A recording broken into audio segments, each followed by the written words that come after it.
telah menceritakan kepada kami Abu Al-Yaman Al-Hakam bin Nafi, dia berkata, telah mengabarkan kepada kami Su'aib dari Az-Zuhri, telah mengabarkan kepadaku Ubaidullah bin Abdullah bin Utbah bin Mas'ud, bahwa Abdullah bin Abbas telah mengabarkan kepadanya bahwa Abu Sufyan bin Harb telah mengabarkan kepadanya, bahwa Heraklius menerima rombongan dagang Quraisy yang sedang mengadakan ekspedisi dagang ke negeri Syam pada saat berlakunya perjanjian antara Nabi Shallallahu Alaihi Wasallam dengan Abu Sufyan dan orang-orang kafir Quraisy.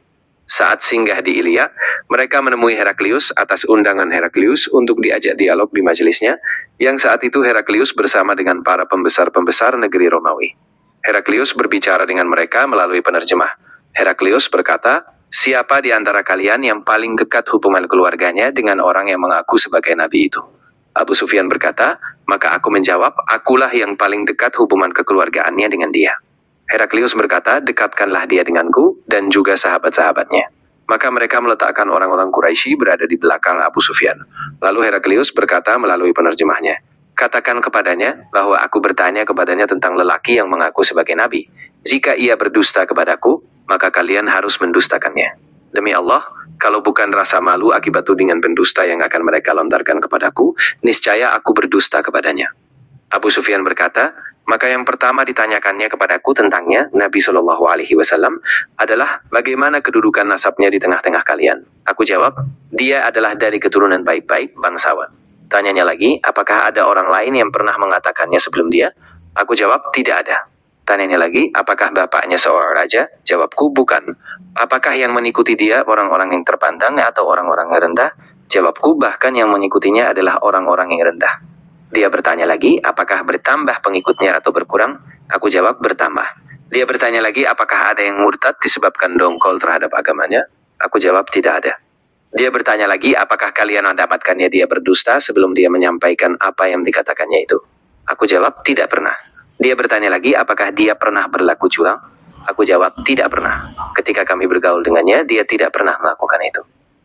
Berkata Abu Sufyan, aku tidak mungkin menyampaikan selain ucapan seperti ini. Dia bertanya lagi, apakah kalian memeranginya? Aku jawab, iya. Dia bertanya lagi, bagaimana kesudahan perang tersebut? Aku jawab, perang antara kami dan dia sangat banyak. Aku jawab, perang antara kami dan dia sangat banyak. Terkadang dia mengalahkan kami, terkadang kami yang mengalahkan dia. Dia bertanya lagi, apa yang diperintahkannya kepada kalian? Aku jawab, dia menyuruh kami, sembahlah Allah dengan tidak menyekutukannya dengan sesuatu apapun, dan tinggalkan apa yang dikatakan oleh nenek moyang kalian. Dia juga memerintahkan kami untuk menegakkan syalat, menunaikan zakat, berkata jujur, saling memaafkan dan menyambung silaturahim. Maka Heraklius berkata kepada penerjemahnya, katakan kepadanya bahwa aku telah bertanya kepadamu tentang keturunan orang itu, kamu ceritakan bahwa orang itu dari keturunan bangsawan. Begitu juga laki-laki itu dibangkitkan di tengah keturunan kaumnya. Dan aku tanya kepadamu, apakah pernah ada orang sebelumnya yang mengatakan seperti yang dikatakannya? Kamu jawab tidak. Seandainya dikatakan ada orang sebelumnya yang mengatakannya, tentu kuanggap orang ini meniru orang sebelumnya yang pernah mengatakan hal serupa. Aku tanyakan juga kepadamu, apakah bapaknya ada yang dari keturunan raja? Maka kami jawab tidak. Aku katakan, seandainya bapaknya dari keturunan raja, tentu orang ini sedang menuntut kerajaan bapaknya.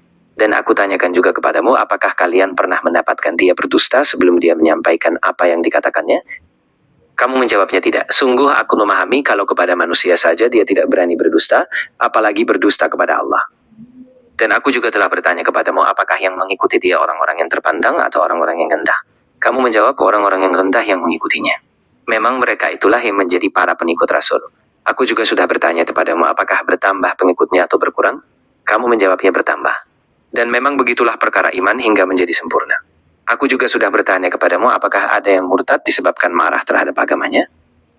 Kamu menjawab tidak ada. Dan memang begitulah iman bila telah masuk tubuh bersemi di dalam hati. Aku juga sudah bertanya kepadamu, apakah dia pernah berlaku curang? Kamu jawab tidak pernah. Dan memang begitulah para rasul tidak mungkin curang. Dan aku juga sudah bertanya kepadamu, apa yang diperintahkannya kepada kalian? Kamu jawab, dia memerintahkan kalian untuk menyembah Allah dengan tidak menyekutukannya dengan sesuatu apapun, dan melarang kalian menyembah berhala. Dia juga memerintahkan kalian untuk menegakkan syarat, menunaikan zakat, berkata jujur, saling memaafkan dan menyambung silaturahim. Seandainya semua apa yang kamu katakan ini benar, pasti dia akan menguasai kerajaan yang ada di bawah kakiku ini. Sungguh aku telah menduga bahwa dia tidak ada di antara kalian sekarang ini. Seandainya aku tahu jalan untuk bisa menemuinya, tentu aku akan berusaha keras menemuinya hingga bila aku sudah berada di sisinya, pasti aku akan basuh kedua kakinya. Kemudian Heraklius meminta surat Rasulullah Shallallahu Alaihi Wasallam yang dibawa oleh Dihyah untuk para penguasa negeri Bashrah. Maka diberikannya surat itu kepada Heraklius. Maka Bismillahirrahmanirrahim, dari Muhammad hamba Allah dan Rasulnya untuk Heraklius penguasa Romawi. Keselamatan bagi siapa yang mengikuti petunjuk. Kemudian daripada itu, aku mengajakmu dengan seruan Islam. Masuk Islamlah kamu, maka kamu akan selamat. Allah akan memberi pahala kepadamu 2 kali. Namun jika kamu berpaling, maka kamu menanggung dosa rakyat kamu. Dan hai ahli kitab, marilah berpegang kepada suatu kalimat ketetapan yang tidak ada perselisihan antara kami dan kamu. Bahwa tidak kita sembah kecuali Allah dan tidak kita persekutukan Dia dengan sesuatu pun, dan tidak pula sebagian kita menjadikan sebagian yang lain sebagai Rabb selain Allah. Jika mereka berpaling, maka katakanlah kepada mereka, saksikanlah bahwa kami adalah orang-orang yang berserah diri kepada Allah. Abu Sufyan menuturkan setelah Heraklius menyampaikan apa yang dikatakannya dan selesai membaca surat tersebut, terjadilah hiruk pikuk dan suara-suara ribut sehingga mengusir kami. Aku berkata kepada teman-temanku setelah kami diusir keluar, sungguh dia telah diajak kepada urusan anak Abu Kabsyah. Heraklius mengkhawatirkan kerajaan Romawi. Pada masa itu pun aku juga khawatir bahwa Muhammad akan berjaya, sampai akhirnya perasaan itu hilang setelah Allah memasukkan aku ke dalam Islam. Dan adalah Ibnu An-Nazur, seorang pembesar Ilya, dan Heraklius adalah seorang uskup agama Nasrani. Dia menceritakan bahwa pada suatu hari ketika Heraklius mengunjungi Ilya, dia sangat gelisah. Berkata sebagian komandan perangnya, sungguh kami mengingkari keadaan. Selanjutnya kata Ibnu Nazur, Heraklius adalah seorang ahli nujum yang selalu memperhatikan perjalanan bintang-bintang. Dia pernah menjawab pertanyaan para pendeta yang bertanya kepadanya, pada suatu malam ketika saya mengamati perjalanan bintang-bintang, saya melihat Raja Hutan telah lahir. Siapakah dia? Jadi setelah para pendeta menjawab, mereka berkata, yang berkhitan hanyalah orang-orang Yahudi, janganlah Anda risau karena orang-orang Yahudi itu. Perintahkan saja ke seluruh negeri dalam kerajaan Anda supaya orang-orang Yahudi di negeri tersebut dibunuh. Ketika itu dihadapkan kepada Heraklius seorang utusan Raja Bani Ghassan untuk menceritakan perihal Rasulullah Shallallahu Alaihi Wasallam. Setelah orang itu selesai bercerita, lalu Heraklius memerintahkan agar dia diperiksa, apakah dia berkhitan ataukah tidak. Seusai diperiksa ternyata memang dia berkhitan. Lalu diberitahukan orang kepada Heraklius. Heraklius bertanya kepada orang tersebut tentang orang-orang Arab yang lainnya, dikhitankah mereka ataukah tidak. Dia menjawab, orang Arab itu dikhitan semuanya. Heraklius berkata, inilah Raja umat. Sesungguhnya dia telah terlahir.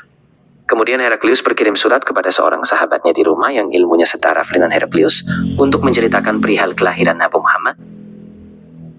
Sementara itu ia meneruskan perjalanannya ke negeri Himsyah, tetapi sebelum tiba di Himsyah, balasan surat dari sahabatnya itu telah tiba terlebih dahulu.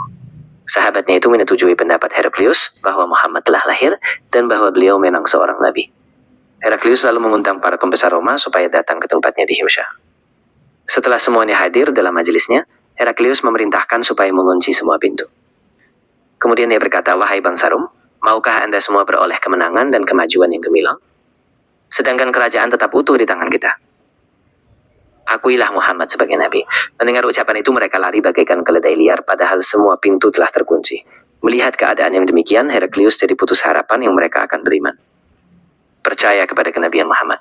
Lalu diperintahkannya semuanya untuk kembali ke tempatnya masing-masing seraya berkata, sesungguhnya saya mengucapkan perkataan saya tadi hanyalah sekedar memuji keteguhan hati Anda semua. Kini saya telah melihat keteguhan itu. Lalu mereka sujud di hadapan Heraklius dan mereka senang kepadanya. Demikianlah akhir kisah Heraklius. Telah diriwayatkan oleh Syalih bin Kaisan dan Yunus dan Ma'mar dari Az-Zuhri.